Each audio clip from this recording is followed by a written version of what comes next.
All right, we'll get started. Hey, everybody. Peter Weimersheimer. I'm an emergency physician and the VP of Clinical Implementation and Education at Butterfly, which is a mouthful. But we're having another session of our POCUS Power Hour. We do these every month, and the whole goal of these is to just talk about different topics in point of care ultrasound to support all of you adopting and taking great care of patients and helping support developing POCUS programs where you are. And this evening is going to be about emergency medicine, but really it's about emergency medicine and ultrasound, since emergency medicine is probably one of the older specialties that use it, Devinder. Um, and so really looking forward to just having a free-form discussion. So one of the things that we'd like to do is just work off of questions that you may have about ultrasound or EM ultrasound. And we have some amazing people here tonight. We have Dr. Lori Stoltz, who is a native of Cincinnati, I've learned tonight, but she's a professor of EM and she's the ultrasound director and fellowship director at Cincinnati. We have Romulo Gaspari, who really, Romulo, thanks so much for joining us. I've enjoyed having conversations with you forever. He's a professor and he's the executive vice chair in EM at UMass Memorial Center. And Mike Secco, who is the director of emergency ultrasound at Stony Brook and a great sonographer and colleague in EM. So, Devinder, I'm going to have you introduce yourself and we'll start up. And thank you all for joining in the audience. And Laurie, Romulo, and Michael, thank you so much for joining us tonight. So, thanks, Peter. Always great to do these with you. And for our panelists, thank you again for taking the time. Really looking forward to the discussion. I'm Devinder Ramsing. I'm a cardiac anesthesiologist and intensivist, and excited to join the conversation. Peter, to your point, yes, I will acknowledge that anesthesiology is, leading on POCUS from all the great learnings from emergency medicine. Look forward to diving in and kind of getting a little bit of that history, but also kind of get a current state of events. And we were talking about that before, we officially opened this webinar on just kind of what has that evolution on POCUS in the EM setting been, in the last recent years, especially post-COVID. And you had some great stories there. And Peter, do you want to start off with that? Um, I'll Or start off by actually, I think we'll introduce it with our panelists and have them get going. And Lori will start with you. And I was struck, Lori is at one of the oldest emergency medicine residency programs in the country. So I think way back when I was a wee grasshopper and trying to decide which residency to go to, it was Cincinnati was one of the original ones. But you made comments about how your ultrasound program might not be quite as established as residency. So Lori, please introduce yourself and I guess for everyone in the audience who's talking about how to do emergency ultrasound and how to develop POCUS programs, I'd love to hear your thoughts a bit about it, where that came from as Okay, you qualified it. will So do. thanks again and hi. Well, thanks for having me, Peter. I appreciate it. So, I'm Lori Stoltz. I'm the ultrasound director in the emergency department at the University of Cincinnati now. Um, and so the story of starting a program at UC was, it's a very, very old program. A lot of greats in emergency medicine started there and have remained there. Um, and they were looking for an ultrasound director. They very much felt as though they were behind the curve, and they didn't have a single ultrasound trained faculty member for many years. Um, they had a sonographer on staff who was the main educator of all of the physicians in the ER. And then one of the older faculty who was an anatomist was it technically in charge of the rest of the ultrasound program. They weren't billing at all, and they had one machine, two machines, an old Sonosite, and then one Philips machine for a huge ED. And so my expectations were very low. They were also thermal printing. So this was 2017. They were still thermal printing and pasting those thermal prints onto a piece of paper and then scanning them into the EHR. Um, but the truth of the matter is that on the ground, they were actually using POCUS a ton. They rarely would order radiology, ultrasound for a renal study or a biliary study. They did all of their early pregnancy studies themselves, including TV, ultrasound. And so then I all of a sudden felt very intimidated because I was like, I don't get a chance to do transvaginal ultrasound like ever. And the whole department was very facile at it. In fact, they had a protocol in place that the ED had to perform their own studies first, and then they went, and then the patient could go and get a radiology study. So we weren't that far behind the times, to be perfectly honest. They thought they were, and then so there were a lot of benefits there. So it was a good starting ground for me.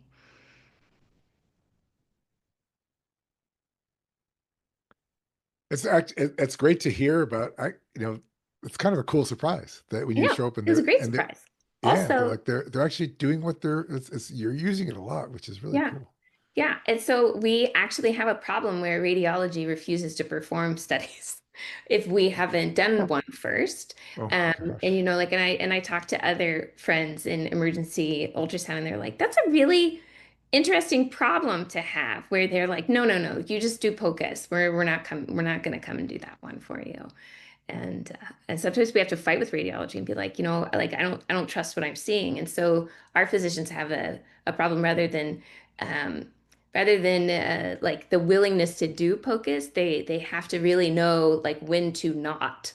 And teaching that concept of like, I think with pregnancy ultrasound it's the hardest because there's so much nuance there. And there's many, many pregnancies that look like they're an IUP when in fact it's a weird ectopic. And so knowing what you don't know has been I think one of the hardest things to teach and disseminate amongst many, many, many, many users. And then how to fight for that, fight for radiology to do a scan after we've done a scan.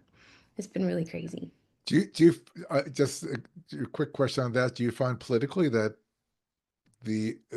being over aggressive, or I'm not sure that's the correct term, is a political issue, that the fact that there is subtlety in sonography and subtlety in interpretation, that uh, when you describe that there may be simplification of a more complex problem, has that become a political issue, or if most people are humble enough to I don't think adapt? it's not that big of I don't think it's as big of an issue, but like, I mean, but you're right. It occasionally does rear its ugly head because we do QA, and the pregnancy studies are the ones that I our sonographer is still on staff, and I ask her every day when she starts, please just screen the pregnancy studies for me.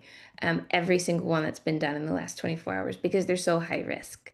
But all of our physicians, for the most part, like I screen them, I look at them, and then if I call them and I'm like, hey, you didn't get full sweeps. This one you should have been a little bit more careful on. Or you didn't actually have to call radiology. That definitely was an IUP. My physicians in general have been very responsive to it, if that's what you mean. Yeah, that's great. Romulo, with I guess you also, I guess you were involved for early on, and I think way back when, I think you preceded QPath at doing actually some sort of way to have images go someplace. So love to introduce yourself and talk about your background at UMass. Sure. So I was training actually at where Mike is now at Stony Brook, and I had you couldn't. There were only a handful of fellowships back then, so I spent some time with Mike Lambert, who just retired, Chicago, just to kind of figure out what the size of the universe was in ultrasound. So I got hired at UMass to do research. And I said, I want to do ultrasound. And they said, okay, do ultrasound research. I said, no. I said, I want to do ultrasound, but I want to do research. And I wanted to have them separate because I was learning kind of both. So we started our program, and anybody who was like starting or running a program back there had the same problem. the same issues. And I'm not talking about the political problems, just keeping track of your ultrasounds. So it was VCR tapes and Excel sheets. And everybody had the same kind of slapped together system. And this is probably 2000, 2001. And around 2005, a friend of mine from high school was doing computer programming, and I convinced him to write what became a workflow solution. So this was before there was anything kind of in the market, and it just basically connected the information pieces. It had nothing to do with how we think of them now. It didn't take images and move them. What it did is it pulled the QA side of it together. And the irony of it was we wrote it as a backwards way to give the feedback relative to the technical errors in quality assurance. So it did the interpretation piece, but it was the technical errors. And so eventually what happened is I had to get rid of it because of conflict of interest, because they were using it in the system. And as I got further up the system, I couldn't have something being used, because at a certain point it needed to have money to support it. So we were charging the system, and the whole thing was working fine, but I had to hand it to someone else.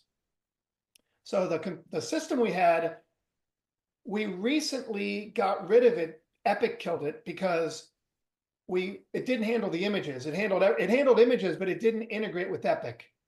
And to pay for it to integrate with Epic wasn't worth it. We had run it as a company and had other people using it, but it wasn't worth my time. So basically we're using it just at UMass.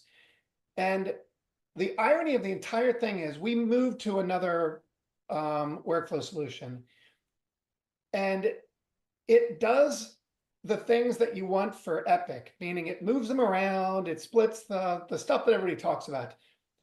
But to review an image in that takes, say, 2 minutes per ultrasound, and the feedback is terrible, terrible. The system I made, it took about 20 seconds to review the ultrasound, and it gave amazing feedback. We would run patterns, and I still remember we would look at the patterns and I would be able to tell what they were doing wrong with the probe because we tracked every one of their errors. And you could tell how people were doing things because of the pattern of errors would tell them what they were doing wrong. And I feel bad because I wish it had been somebody else had just taken it and embedded it because it works so well. But it's the same thing. The same reason I always tell people that we don't use flip phones anymore. They still make calls great. They're great at calls. They don't do anything else. And the iPhone does calls good and does all those other things. And it's the simplicity of the iPhone that made it the product it is, not the fact that it got you onto the internet, but that it did it easily and quickly. So that was the beginning of ultrasound. That would have been mid-2000s. Wow. So just, I guess, extrapolating on that. So back to you went from what you built that worked into something that integrated and was acceptable and no conflict of interest. So if you had your druthers, what would an ideal, I guess, in terms of workflow solution and QA, I think where everything is stumbling towards essentially some sort of automated QA, but it sounds like you already had some pattern recognitions built into yours. What's your vision of what would be effective in an emergency, emergency medicine ultrasound, but but everyone else is doing ultrasound and QA as well. What does that look like, or what do you think is a great solution for that in terms of if you had your druthers? So this is just my opinion, and I don't want to speak for everyone, but I would say that the device we call workflow, there are 3 groups of people that use it, and they're dramatically different in what they do. The places that Mike, Lori, and I work, it's so complicated with what we do because there's new learners all the time, and you have to handle all of the details. There are places that they bill, but they bill off of like the same 3 scans. They do 3 types of ultrasounds, and all their billing is at 3. And then there are places where they're not billing, they're not doing the complicated stuff, but they need to track what they're doing for whatever reason. And the one size fits all is terrible. It's all these workflow solutions, that the way that I think of it is, if you want every bell and whistle in a workflow solution, you're killing 90% of the people, because half of them don't want one bell, the other half don't want this bell, and it ends up making the process cumbersome. So the reason why the one I worked was not because I was any better, it's because I designed it to do what it did, which is it tracked the errors of the people by either technical errors, image errors, or interpretation errors. And we broke it down into the mistakes that people could make at the micro level, so that when they were tracked, it was so easy because it's how we think, having reviewed them. So you could click through, and it took a second to gather so much data. So I would say if I had my druthers for workflow, what I would do is find your group, put your cohorts into groups, make your workflow for them, and then don't ask 50 people what they want and put in every bell and whistle. Take the minimum that you need to accomplish the task, and then make all the bells and whistles option, and have one person in the group decide if they flick on.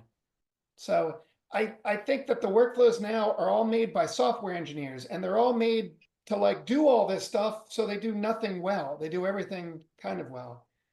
And there are better ones now. And I don't want to get into the different products, but there are some very good ones now, and there are some really bad ones. And I thought the good ones were going to breed more good ones, but they don't. We keep getting the same bad ones coming out by these big companies. It's mind-boggling.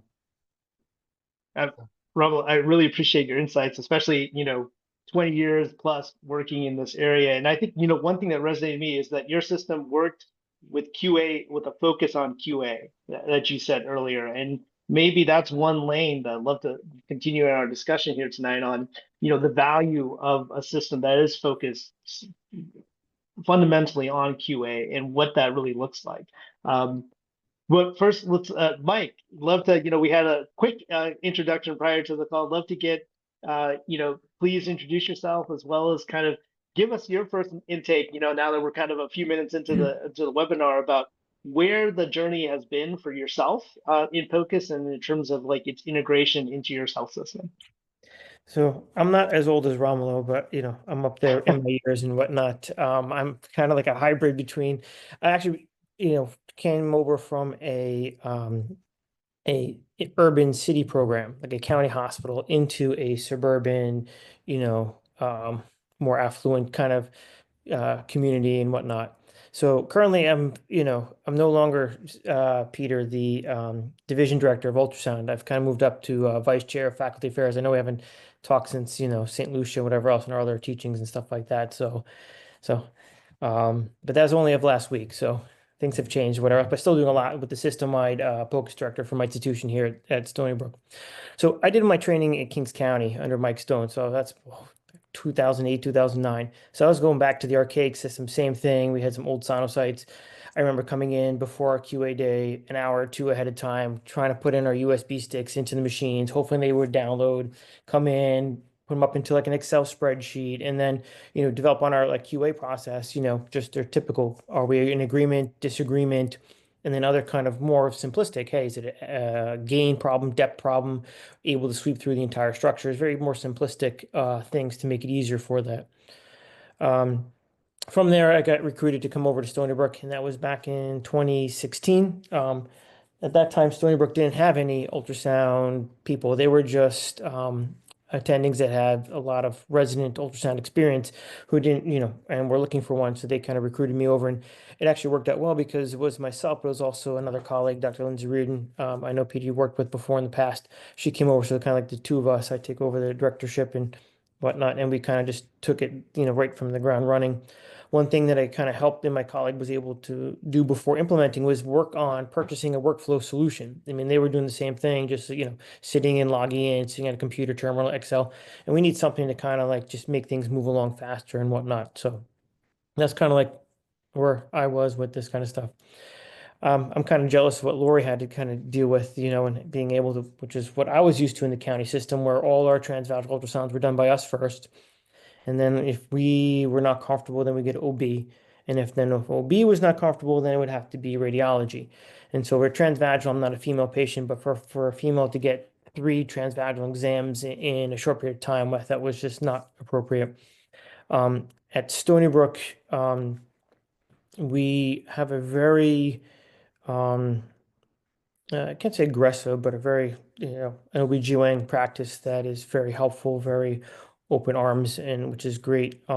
So a lot of our patients will kind of go up there, and what we've implemented, just to kind of go what Lori said from upfront, for any of those, we would help out with doing more of a, transabdominal scan along with the FAST, particularly picking up on any of those patients that would have any free fluid, so that we can pick up on those ruptured ectopics and get the timely thing that they needed. So that's a little background on kind of like where we are. So Yeah, Mike, I think, as you mentioned, the concept of going from Kings County to affluent, and I was in Laura, as you're describing, a group that was very aggressive. I guess I'm saying aggressive. I keep on using that term, but the idea that there was a high level of scanning independently and support from radiology.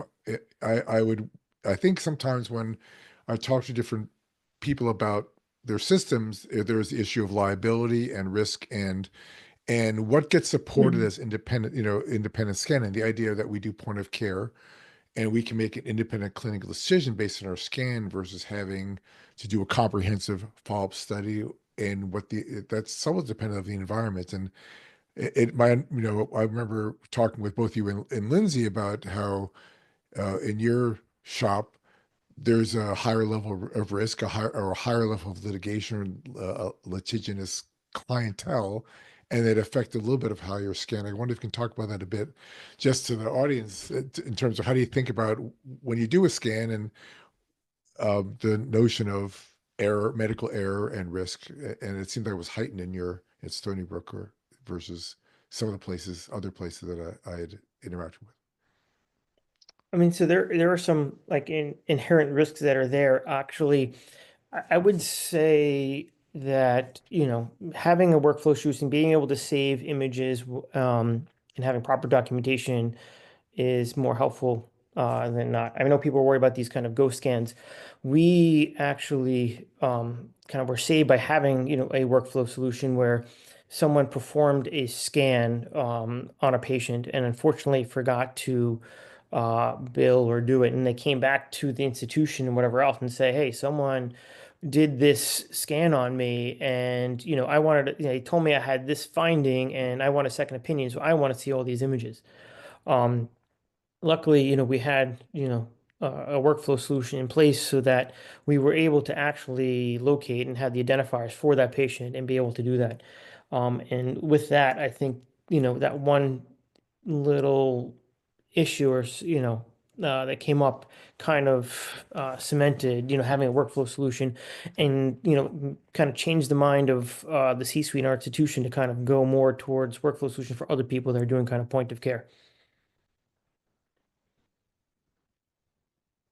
That's I just recently heard a colleague tell a story of a successful patient complaint that resulted in a HIPAA violation and fine because an ultrasound was performed but not saved. And the patient, they didn't adequately, the hospital system did not adequately protect the patient's information by saving it and archiving it. And so they had a real complaint there. I think that's amazing that complaint went through. You're not required to record your ultrasounds. We don't record when we listen to the lungs. And I'm not equating the two. What I'm saying is the only reason you have to record them is to bill them. Your hospital can have them, but I would say, so you're not allowed to do an ultrasound if the machine can't record. Like we have cardiac arrests that don't get recorded because for various reasons. I'm surprised that they were able to get a HIPAA violation for that. That really surprised me. Yeah, they did because they're were tasked with protecting the patient information. Apparently, it was very important for them to have these images, and they watched the physician do it, and then they didn't have the images. I mean, from my perspective, I was so intrigued by that story. It didn't happen at my institution. I was so intrigued by that story because not so much in our emergency department, but our ICU colleagues, and on the medicine floors, they are really concerned about, if I take an image and it shows something and I did not comment on that, am I then liable that they had aortic stenosis, that they had, a liver lesion? They're very worried about being held accountable for every single finding on an image.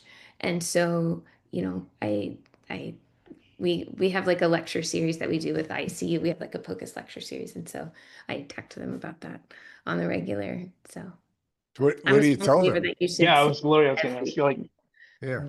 You just use what's the the word limited. punchline? Yeah. always save your images. Always save your images. And if you, so also like we did those studies with Mike Blivis and Srikar Dakari, and then Jason Arthur just repeated the same thing. And when they're not, the studies look at from the literature of lawsuits that's available, which is very limited, right? Most of the findings from a lawsuit are closed. You don't find out. But they have, like, we have PubMed, they have Westlaw. And so they're big databases that include every decision made. And so you can search in those databases. And so Mike Blivis started it. He searched and found how many lawsuits over 20 years related to point of care ultrasound, and emergency physicians, how many were there? And he found very few, like a handful, and they were all, the relationship there was that they had failed to scan in a situation where they should have. And then I repeated that study when I was at Arizona, and we found the same thing. Very few cases altogether. And then of those cases, the majority of them were situations where if the provider had performed the scan, said outcome may not have happened, like a cholecystitis that was sent for a radiology study to happen the next day, became septic in the meantime. A fast exam that was not performed, the patient went home and died because of a liver lac in their bed.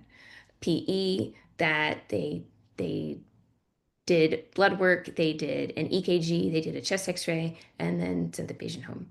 Um, so those were the cases in general. And so I always think that's interesting. That's the punchline of the talk, and it is always save your images. We don't even like do an EKG and not document it. We don't even like feed a patient a meal and don't document it. So a diagnostic test, we document. We document our point of care glucoses. We document hopefully all of the other procedures that we do. And so it's a procedure we should document.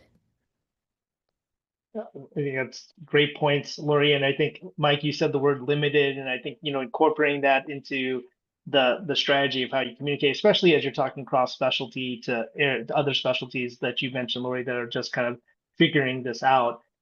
I do have, like, for the panelists, do you feel still today in the EM environment that there's still this rally cry to encourage more adoption by residents and faculty on POCUS using the same, or have we gotten to the stage now where it is a standard of that the expectation is that you should be doing POCUS, and we need to talk about the logistics? Like, love to know, not just in your in your specific care settings, but what is the landscape across? Is it still a variable landscape? I mean, I can tell you perioperatively, it's a very variable landscape, and ICU is very variable. How is it in the emergency medicine care setting, today in the U.S.?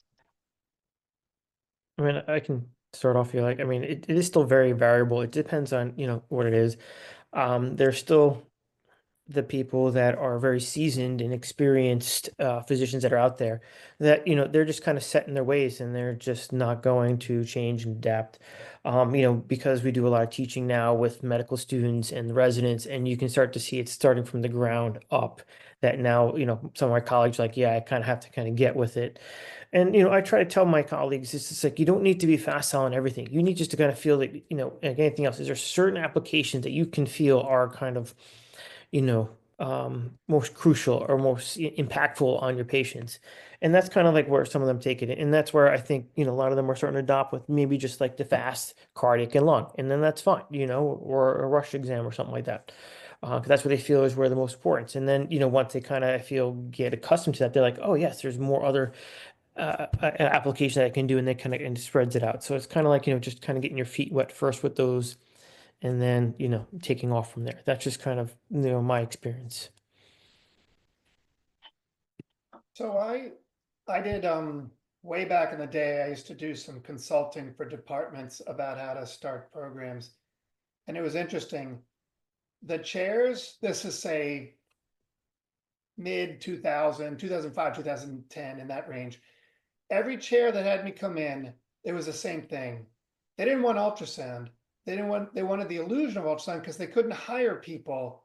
Because if you didn't have ultrasound in your place, then they couldn't get young doctors to work there. Then 5 years later, they all had an ultrasound. They all wanted a course so they could teach the few people to learn, but they wanted 1 or 2 people to ultrasound. They didn't care if all of them ultrasounded. And we would send our fellows out, they would get jobs, and they would become an ultrasound director, and they would get paid to do these scan shifts with people, same 4 people, scan shifts over and over and over, and they weren't learning anything. It was like an illusion. And then when that fellowship director left, they'd hire like the next fellow 5 years later would take that job, and they would be tasked that everybody had to learn ultrasound. And then it became everyone had to learn ultrasound, and they had to track their numbers. You're definitely seeing an evolution in the emergency departments. It's still a wide range, but when I started, the range was they never even heard of ultrasound to everybody gets an ultrasound. And now the expectation is a body of people are doing ultrasound, and the old people can grumble in the corner. That's kind of the way it is. How many old people, that depends on the place. But I have not gone to a hospital in Massachusetts and seen there's not any year I know of that has 0 ultrasound. Even the places that can't hire anyone that are like critical assets, they have an ultrasound, and the people that come in use it for a bit before they leave. Lori, what do you see in your area? There has been a dramatic evolution over time. I do think that the specialty as a whole is we're over denying that POCUS is practice changing, it is care changing, and without it, you deliver a different product of care. And there are still a few holdouts that what I really come down to is you don't know what you don't know. And people that practice emergency medicine without that tool don't have the benefit of knowing how much better they could practice emergency medicine with the tool. And so we haven't gone an entire generation of people who this is how they practice emergency medicine. And so that's where we are. I have, just like I think most groups, I have a few people who won't tell me directly that they don't like using the ultrasound machine, but they will tell the residents, oh, no, you don't need to do that. Oh, no, you don't have to do that. And the residents will be like, well, so-and-so told me that I don't need to use ultrasound for this, that I can do this blind. And so I'm like, well, let me show you how to do it the better way. Yeah, one of the interesting things as there's been, I guess, increased networkization of medical systems where there's multiple affiliated hospitals is the concept of equipoise of when somebody presents to an emergency department in the system, are they getting the same standard of care? And to that point, Lori, it's been fascinating that it's certain places where there's a higher by chance or because it's more of a higher level facility in terms of teaching, that there's a higher use of ultrasound versus other facilities where there's not. And it's been interesting that there's at a higher administrative level, there's been more consternation about what does that mean that we're not providing equal standard of care across these different facilities that we all own this, and any access point should be similar. It's clearly not. And, again, I keep on thinking about the group that you came to who were scanning like crazy on their own, and how difficult it is, and the challenge of how do you motivate, even within emergency medicine, where it's a core competency in residency, and everyone should ideally be coming out of a residency trained program where they can scan, but they all don't, and they all don't use it independently. They don't, back to your radiologist not wanting to scan because the faculty or the providers in your shop are doing it. the reality is that many providers will either not do it still in emergency medicine, or will do it as almost a screening test and still order the comprehensive study to confirm a diagnosis. And I know Michael or Romulo, in terms of how to advance practice where you have more independent, I guess the concept of using ultrasound frequently, but also independently, where there's independent decisions being made based on scanning versus having it be a stepping stone to the same study being repeated. So I will say that there are places that still require confirmation scans when someone does an ultrasound in the ER. That never was an issue at UMass. I started the program in 2000, and it was always designed as a way to extend the tool to get information to treat the patient. So it never made any sense that you would do it again in another way. But it's not a contest. If someone wants a second one, we don't argue with them. We're like, as long as there's time, knock yourself out. But we've always trained that this is a tool, and we show them the utility. We never have to. I don't know. I would be very interested what Lori and Michael have to say, but like, we've never had to prove anything. You do enough ultrasounds and you see like the amazing saves, and it speaks for itself. I don't think I've ever had to teach residents like, well, you should do it in this. We find something, and the next time they want to do it, to look for that same thing. Some great points. Peter, looks like we're getting some questions now, which again, encourage our audience to ask any questions to these panelists with wealth of knowledge here. So we'll go with the first one, if that sounds good. So the question here is, what are the biggest workflow barriers? Lack of access to devices, culture, incentives for physicians? Do staff using POCUS see more consistently? If they are scanning consistently, which is the case where I work, how do you ensure and perpetuate that are finalizing documentation and saving images to the patient? So what we were talking about before, it's a comprehensive question. Basically, like, how do you make, what are those hurdles that that you encounter from the end-to-end workflow, and what have been some of your success stories or any tips to help accelerate some of the people who are just starting out here?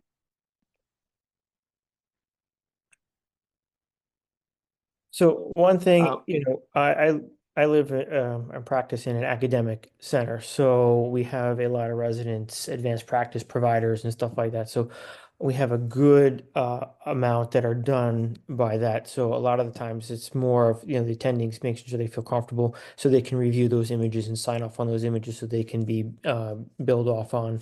And again, it just depends on the provider's I guess, expertise and comfort level, because there are certain ones that will do all different applications, and others that will only do a few. Sometimes it's, for us to make sure that they're signed and, build off of from that standpoint. It's kind of like the carrot or stick. What is it, what is it that works well? We tried to implement like an incentive portion that didn't kind of go well with our C-suites. We never kind of implemented that. So one thing that we're implementing now, being vice chair, is implementing a incentive compensation model as part of one of the metrics, is actually, POCUS compliance, of making sure you meet a certain percentage of those scans that are signed in and build off on, to be as one of those things. And we're going to kind of see how that goes over the course of the year and whatnot. I mean, with the workflow solution we have, one important thing is trying to, have a good team around you. I'm not IT savvy, so we have a person in IT who helps us out and gets us those compliance numbers every month and sends it to myself and my other colleague, and so we can kind of review those things. And sometimes it just takes an email or whatever else to say, this is your, compliance percentage. And of course, can't say we're all type A personalities. We always wanted to always do our best and whatnot. And so if we feel like we're failing, then, this is maybe a way to kind of incentivize people to bill, or even just save their images and whatnot. Yeah, and the question about like barriers, like in the department, always time. It seems like it's always time, and that applies across the board. Everybody's strapped for people are handing you EKGs. There's somebody else to go see. Are you giving your medical student any attention? When's the last time I had something to drink? And then, oh, now I got to go do this ultrasound. And so what we did on that front is when we built our workflow, we're literally counting clicks so that we had as few clicks as possible to at least get your images saved. Like I can't take away the time that it takes you to walk and get the ultrasound machine and put it at bedside. But we did add a nurse, please place the ultrasound at the bedside order. But I can't take away that time. But I can make the workflow as seamless as possible so that it's easier to just do it than to figure out how to not do it.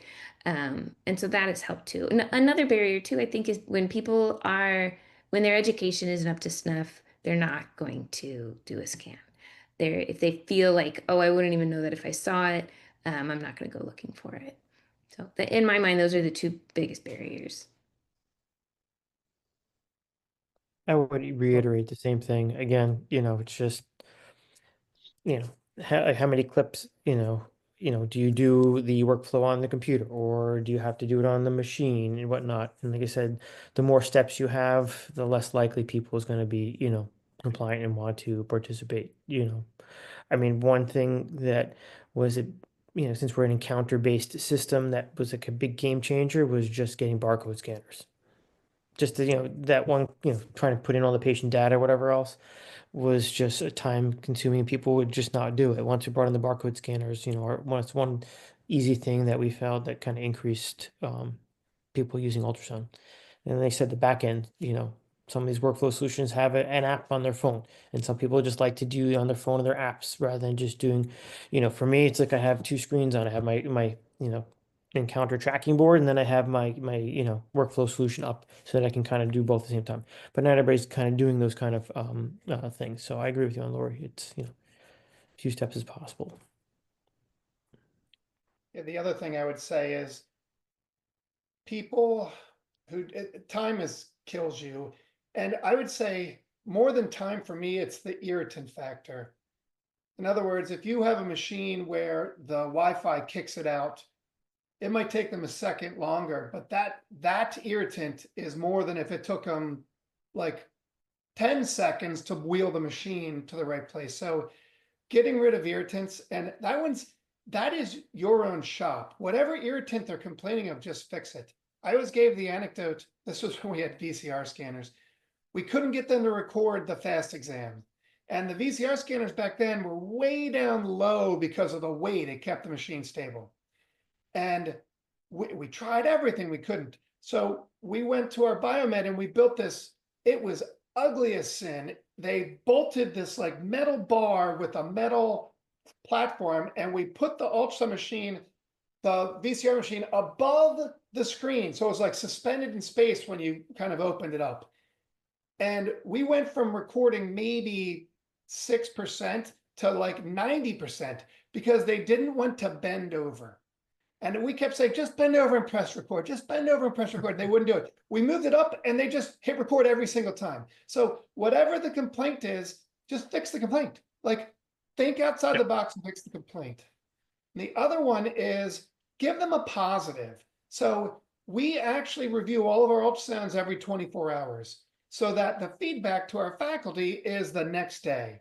Wow. And we have faculty that feel uncomfortable, but the two things are our read that they get. So they get our read and they get all the things they did wrong. Our read folds over theirs. So our read is the read that goes into the chart after theirs is a preliminary read. Think of like the radiology resident. Ours being the ultrasound division is the permanent read. So they know that whatever they found, it's documented, but the result will hit within 24 hours. So people who even aren't that sure will do scans, they'll make a decision, and then 12 hours later, we're reading it. We call the patient if they were wrong. So everything is seamless. So people have no qualms because they get a positive out of recording it. If they don't record it, they understand that number one, your legal risk goes way up, but they get no feedback. So I think giving them a positive if you can and getting rid of any irritant you can find is the way to get the numbers up. Some great takeaways. Peter, should we the C-suite question, maybe just very quickly, because I know the questions are coming in. We want to try to be able to address this.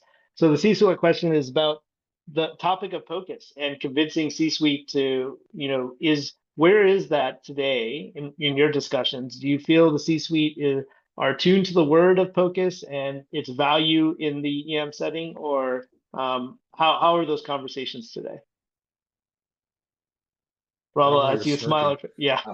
I just had this conversation, so I'll start out. So the answer is money when you're talking to C-suite, or if there is a public creation fiasco there, if it involves ultrasound, and the one that well, I don't want to get into anecdotes, but so there are some dramatic ones where ultrasound saved the day, and then risk management. Those are kind of your big ones. Or if you happen to get nailed with JACO because you were trying to do something. So those are kind of the ones that they pay attention, but they care about finances, but they won't tell you they care because they don't want to share the money. So it's a weird dance.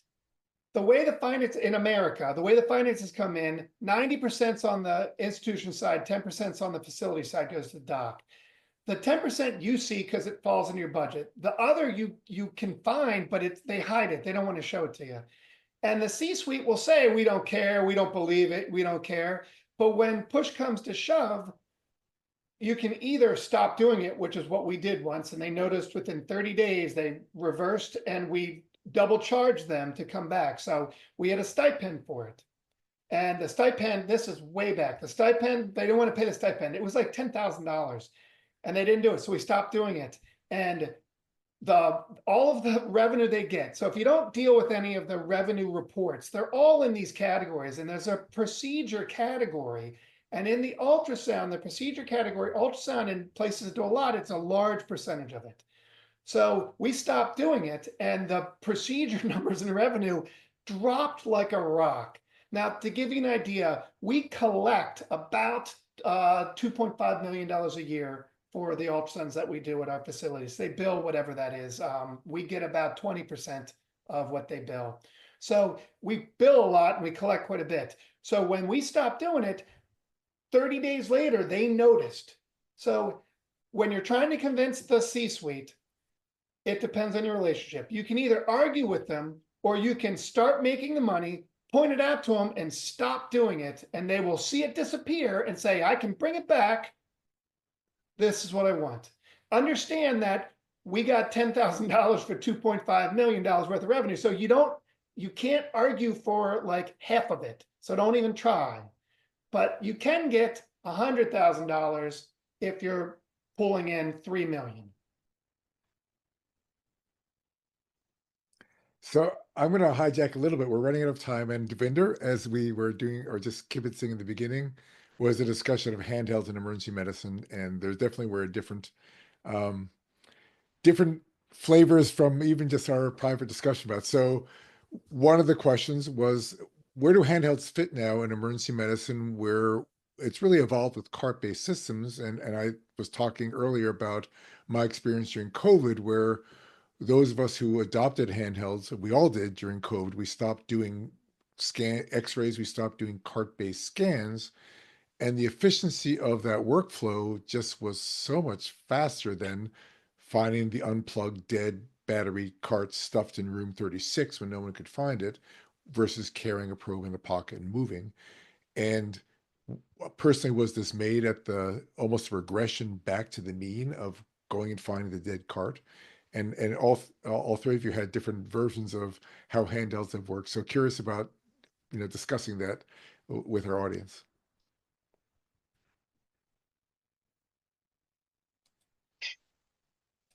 Ladies first, or you want Mike. me? Oh, I guess I'll go. So with the handhelds, it just depends on kind of what the use and utility is. It could be just for one particular application, one thing that, we're looking at is just how it's a utility for just peripheral IVs, because that's just the most easiest thing that you can have it on you. Because, just my clinical practice, I'm not sure what everybody else is, just you got like 2 or 3, peripheral IVs, ultrasound guided that you got to put in because, nursing, whatever else, even though they're facile or not there. But the other part is whether or not, like as a physician, is it something where you're going to use handhelds just to train our nurses? That's even what's coming up on our discussions, to have them to be able to do those things. I'm just, since Vindra's not here with the anesthesiologist, talk with our anesthesiology crew. Now they're bringing on handhelds as well. And a lot of them are just using their handhelds for regional blocks, checking, gastric ultrasounds and bladder volumes, so it just depends on your, clinical practice or what it is. You can use it for a lot of different things or just only a few. It just depends. We're on an infancy and, with bringing on the handhelds, we've been a cart base for a long time, and this is, where we are. So. Yeah. But for our group, where we have found the most bang for our buck using handhelds is educationally, right? Because everybody's trying to learn it. We have, as you said, nurses wanting to learn ultrasound guided IVs. We have APPs, we have faculty, we have residents and fellows and other departments. And so we have some handheld machines that we give out just for education, because one of the biggest barriers that we've had to integrating handhelds into our patient care is the documentation piece, and just integrating with our particular system, the workflow and the saving of images and transferring reports into the EHR. That's what we've struggled with. But for education, buying an entire cart-based machine is such a mountain to get over for education. But a machine for education gets all of these people who want the hands-on experience. It's an easy low bar to get them in the door. And transport medicine, it just makes sense. Yes. I think the handheld machines are ahead of the curve with the system. So we don't use them at UMass because of the problems they cause, but that's because our system sucks, not the handhelds. We scan at a hospital in Cambodia, and we scan exclusively with handhelds there. And it almost makes it feel like you're swimming with, a parachute when you're practicing without it, because you walk right in and you do it, you flip it in your pocket and you're talking with them. So the difference is the system there is just the images flowing to a repository. There's none of the rest of the hoopla for billing or for any other documentation. Whereas at home, if we were to do it, because of all of the layers of what we need to do, it's just so challenging. But things are getting better. So I can't imagine in the future that there's not some movement away from the big cart-based. And it's just logistics. If you had, because everyone can't have their own, you can't push your own machine in. You can't afford to do that for thing. The really, really small ones, the problem is they're so portable, they get stolen, lost. I would say any physician here, who here has gone home with a pager in their pocket? And that's the answer. That is why the handhelds, there has to be something a little bit more. And I don't know what the answer is, but from an imaging standpoint, it's night and day, being able to just whip it out. As long as you have good image quality, to whip it out, if it can throw the images back and you do your detection, it has a lot of positives. But from a system standpoint, my mind explodes if these things disappear and walk, and then we can't find it. And it just, I think the system will have to get it. And I would be curious what other people do. When we first had the first Sonus site, the first thing we did is we padlocked it to like a bigger thing so it wouldn't like disappear.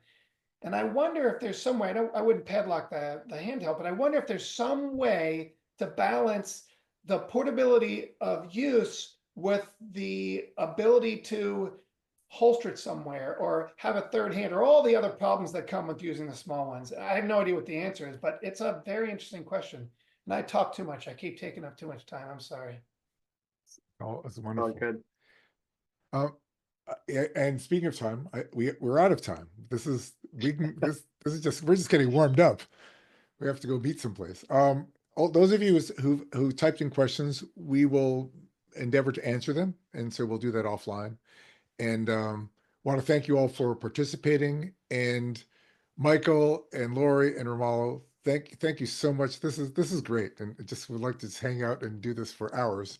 Was hoping that maybe as a last, in part, a last few words of wisdom, everyone who's listening in, including Devinder and myself, we're grateful for your company, are really interested in how to support using clinical ultrasound to better patient care. That's what this is all about. And would love to have a pearl of wisdom for our audience about something to take home to have them go forward. And I guess we can do the Star Trek, go forward and prosper. But thank you all. And so, Michael, we'll start with you. And a word of advice or I mean, there's so many recommendation. pearls you can give. I mean, one thing that kind of sticks to my mind, especially if you're trying to find ways to implement it and get maybe your C-suite or anybody else into it, is just save those important cases where a point of care ultrasound has made a difference in the lives of yourself personally and as a patient. Those patients that come in with just has chest pain. And then, I mean, we've had that and decided to put a probe on. It wasn't being a huge pericardial tamponade, fusion tamponade. It's, so, and you just save those kind of cases. It's very important. Then you can just have a whole repository of those things and you can bring it and say, hey, this is why we need to implement it. Just look at all this, whether it could be medical lawsuits or whatever else, lost revenue or whatnot. And that's my 2 cents quickly. Thank you, Mike. Romulo. I started doing ultrasound because I thought it was an amazing opportunity to do things that hadn't been done in medicine. And I would just say, there is still wonder and amazement when you have ultrasound and you find that thing you didn't know that you could. Don't lose the excitement, don't lose the wonder in it, because you will surprise yourself by finding something that is just outside of what you even thought was on the differential, and ultrasound will point you in the right direction. That's wonderful. Yeah.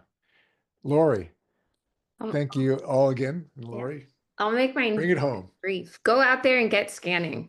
Like it's there. It's easy. It's evolving. Any fears that you have, like all of this is changing rapidly. Your education, the types of machines, the workflow, the acceptability. So just get out there and do it.